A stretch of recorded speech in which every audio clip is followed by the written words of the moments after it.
Hello, hello, j'espère que vous allez bien et que vous avez passé un très bon week-end. Avant de démarrer, je vous remercie comme toujours de liker, de commenter et de partager pour faire grandir cette chaîne.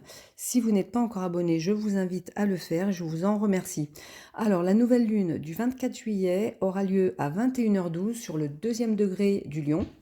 Cette nouvelle lune qui rugit fort car elle est opposée à Pluton. Alors on a l'axe Verseau-Lion qui est intercepté et donc cette nouvelle lune en Lion l'est également. Donc là ça va nous inviter à aller à la reconquête de notre soi intérieur. L'interception, on ne maîtrise pas les énergies, elles vont être activées par l'extérieur. Donc ça va être une renaissance intime, hein, presque un engagement vers notre propre lumière à faire, émerger de l'ombre. Donc comme elle est opposée à Pluton rétrograde en Verseau, c'est vrai que ça va être assez transformateur, régénérateur même.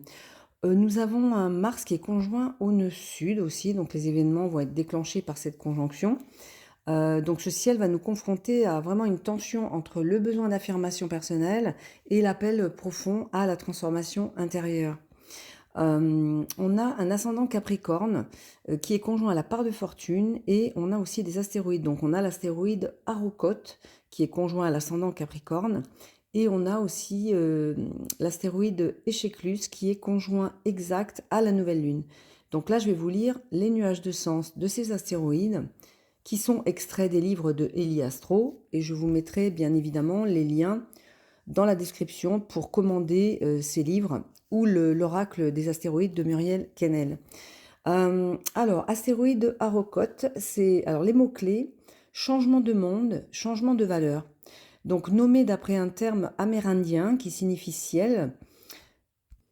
Donc cet astéroïde reflète la source d'inspiration qui provient de la contemplation du ciel et du questionnement sur les étoiles et les mondes au-delà du nôtre. Donc c'est une sorte de messager du monde ancien. Pour moi, Harokot suggère que un trop de mental, c'est adopter des repères déconnectés de la source.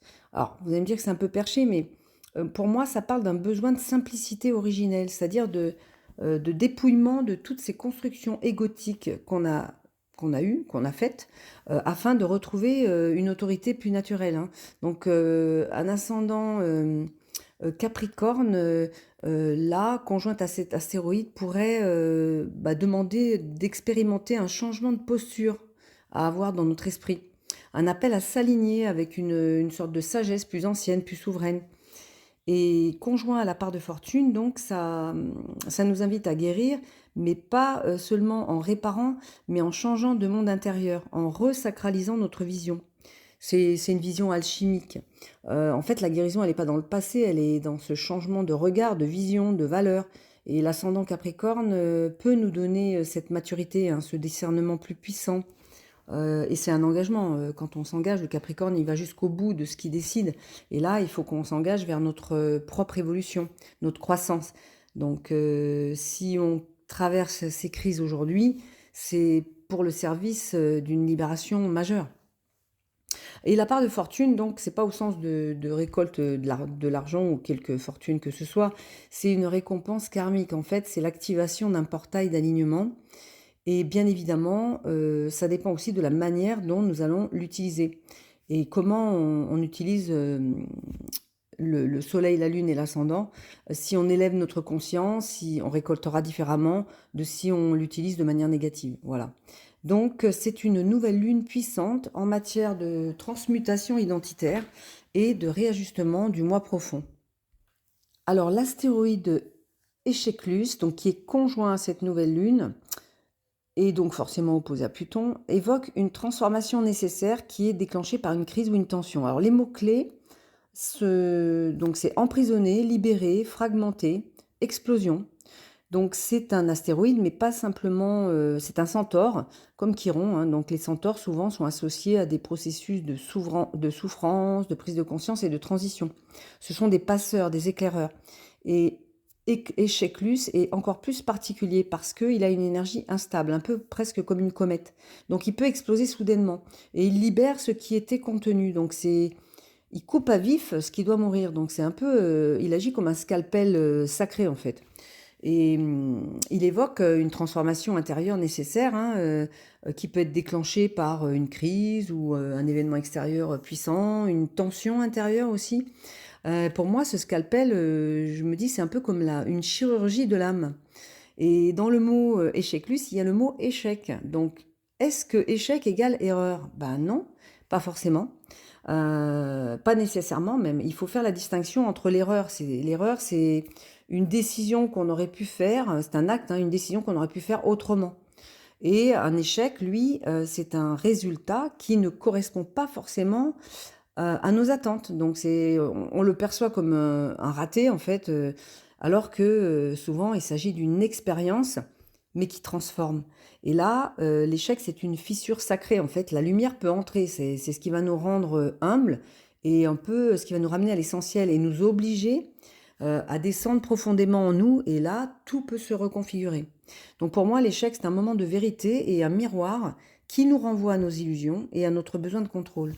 Mais en tout cas, c'est portail initiatique si il est intégré. Voilà, donc c'est vraiment la crise qui révèle l'âme en fait, hein. Donc c'est un initiateur, l'échec, mais c'est pas un consolateur, hein. C'est sûr qu'après un échec, on n'est plus jamais tout à fait pareil. Bon, je vais ralentir, j'ai l'impression que je prends un petit peu le train. En parlant de scalpel, évidemment, je vais parler de Mars, qui est associé au scalpel souvent. Et Mars est conjoint au nœud sud. Donc, c'est par lui que vont s'activer les expériences, toutes les répétitions, les schémas. Alors là, il peut raviver des relations karmiques aussi, hein, des énergies en lien avec des situations du passé. Donc là, le nœud sud, je rappelle, ça représente les acquis, les habitudes, les réflexes, ce qu'on doit un peu lâcher, mais parce que c'est connu en fait, hein, c'est une zone de confort le nœud sud. Donc Mars va réactiver ce qui est enfoui, il va réactiver certaines énergies, il peut faire exploser des colères aussi. Et c'est une invitation à ce que nous puissions réagir autrement pour corriger certains réflexes du passé, notamment au nœud sud en Vierge, dans des formes de perfectionnisme ou de contrôle. Et là, bah, le but, c'est de voir comment nous allons répondre cette fois-ci en conscience. Est-ce qu'on va avoir les mêmes réflexes par le passé ou on va pouvoir en conscience réajuster? Et le but dans cette lunaison, c'est que Mars va nous mettre à l'épreuve de nous poser ces questions. Est-ce qu'on est capable d'exister pleinement sans retomber dans les anciennes dynamiques d'effacement ou de contrôle, d'exclusion, parce qu'il y a quand même l'opposition à Pluton, donc c'est comme un levier de métamorphose. Là, il va y avoir pas mal de mémoire de rejet, de jeux de pouvoir aussi, hein, et Pluton nous pousse à regarder nos attachements à l'image, au contrôle, à la reconnaissance extérieure. Et il faut transmuter cela en force intérieure. Donc cette nouvelle lune, elle nous demande de mourir à une image figée qu'on a de nous-mêmes pour renaître dans une posture plus alignée, plus authentique et de sortir de cette zone de confort en fait. Un processus de dépouillement intérieur mais complètement régénérateur. Alors, je voulais juste dire quelques mots sur la conjonction Saturne-Neptune, toutes deux rétrogrades en bélier. J'ai fait un post, je vous mettrai les liens dans la description, puisqu'il y avait Uranus en Gémeaux aussi. Donc, c'est très important, tout est lié en fait, hein. Et là, il y a un vrai travail dans l'invisible qui est en train de se mettre en place. Ce travail, celui d'un nouveau rêve d'incarnation, où l'idéal et la concrétisation se rejoignent pour vraiment façonner un soi plus inspiré, plus ancré, plus visionnaire et prendre forme bien sûr dans la réalité à partir de février 2026, date de la conjonction exacte qui aura lieu sur le 0 degré bélier. Qu'est-ce que j'ai oublié de vous dire? Oui, donc Mercure, j'ai pas fait de poste, mais Mercure, maître des Gémeaux, est rétrograde depuis le 18 juillet. Donc là, il s'agit de ralentir, de penser autrement et de réévaluer comment on se perçoit. Uranus, qui maîtrise le signe du Verseau, est sextile avec Pluton. Et donc là, on va dire qu'il maîtrise Pluton. Et la mutation plutonienne se fait sous l'impulsion d'une conscience uranienne, donc évolutive, innovante, visionnaire. Donc voilà, Uranus en Gémeaux, c'est vraiment l'éveil mental qui bouscule, qui insuffle un renouvellement radical de toutes nos structures mentales et nos façons de voir la réalité. Voilà, donc j'espère que c'est, clair, parce que là, j'ai l'impression d'avoir, beaucoup de choses à dire, mais j'ai pas vraiment développé. En tout cas, cette lunaison, elle suggère donc la libération des conditionnements, passés, une mise à jour de nos croyances sur qui nous sommes, en lien avec, surtout le lien de le besoin de reconnaissance. Donc ça, c'est important, hein, d'être qui on est et d'affirmer qui on est vraiment, d'enlever les masques. Et je ferai un post sur Chiron bientôt parce que, à partir du 30 juillet, ça sera la toute dernière rétrogradation de Chiron en Bélier, donc très importante.